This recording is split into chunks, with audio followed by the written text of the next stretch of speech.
There were 24 of us in the company altogether, if you counted Arby, his partner Julia, Maisie, the stage manager, and Rachel, the voice coach.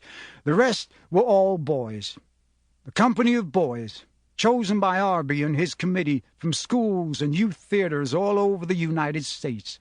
We were all shapes and sizes and ages, up to 18. The only thing we had in common was that by accident or experience, or both, we all knew how to act. Supposedly, we were the best young stage actors in the country. We had one other thing in common, too. Most of us were pretty weird. When you think about it, a normal kid wants to watch TV or movies, videos or computer games. There's something odd about him if instead he's more interested in the stage. And we were all crazy about it. Crazy and confident that we had talent. Arby had made sure that when he first interviewed each of us last winter. Now it was summer. By bus or train or airplane, we'd all been brought to this school in Cambridge, Massachusetts, to rehearse 2 plays by Shakespeare together. Some rich theatre nut had left money in his will to have Shakespeare's plays performed the way they were 400 years ago when he first wrote them. There were no actresses in the theatre in those days. Women's parts were all played by boys whose voices hadn't broken yet. Some of the theatre companies were made up of men and boys, some just of boys, like ours. And when we'd rehearsed for 3 weeks, the rich man's money was going to fly us across the Atlantic to London to perform at the New Globe, a theatre that was an exact copy of the one the plays were first acted in 4 centuries ago. We were going into a kind of time warp. My dad would have thought that was really cool. He was a big Star Trek fan. But I try not to think about my dad. Arby called a break for lunch. That meant going down to the cafeteria of the school where we were working. Ferdy walked with me. Not that he ever really walked off stage. It was more a sort of spastic bouncing jive.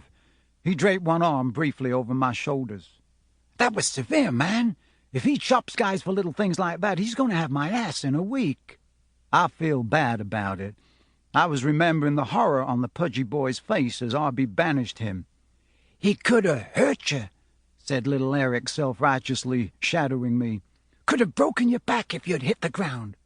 But he didn't let me hit the ground. He caught me, just a bit late. "Late is too late," said Gil Warman behind us. He towered over our heads as we all went down the stairs. The old man was right. Nobody can mess with trusting. You kids remember that. "Okay, Dad," said Ferdy cheerfully. "I mean it. You feel bad about that guy, Nat. That's dumb. He's history and he deserved it. Grow up." "Grow up yourself," I said, stung. Arby's big voice rang down the stairwell from above. The man was everywhere, like God. "Read through the dream in 45 minutes, gentlemen," the voice said. "And just bear in mind, this is going to be the most sublime 6 weeks of your lives, and the shittiest. In the theatre they go together." The first weeks were certainly that kind of mixture. Even that first day. It wasn't literally the first day because we'd had a rather muddled week of orientation, but it was the beginning of serious rehearsal.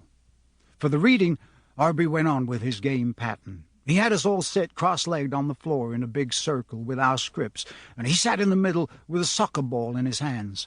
He threw his ball at each of us in turn, and when you caught it, you had to say, in a loud, clear voice, the name of the characters you were playing, then your own name and where you came from. Then everyone said hi to you. Then you threw the ball back. We'd been through this whole exercise once already, on the day we arrived, but I have to admit it was helpful to do it again. The ball came at me, stinging my hand as I caught it. "I'm Puck in A Midsummer Night's Dream. Pindarus in Julius Caesar. Nat Field from Grinville, South Carolina." It was Eric's turn. "Eric Sawyer from Camden, Maine. I'm Mustard Seed in A Midsummer Night's Dream, and Senna, the poet, in Julius Caesar." We chorused, "Hi, Eric." "Character names first," Arby said. "They're more important than you are." Little Eric flushed. Arby threw the ball at the next boy, a tall, brawny character in a black tank top and black jeans. "Duke Theseus in A Midsummer Night's Dream. Brutus in Julius Caesar." He had a voice as strong as Arby's. "I'm Ray Danza from Chicago." "Hi, Ray." The boy next to him was tall, too, but chubbier, with a mop of curly black hair like a floppy afro.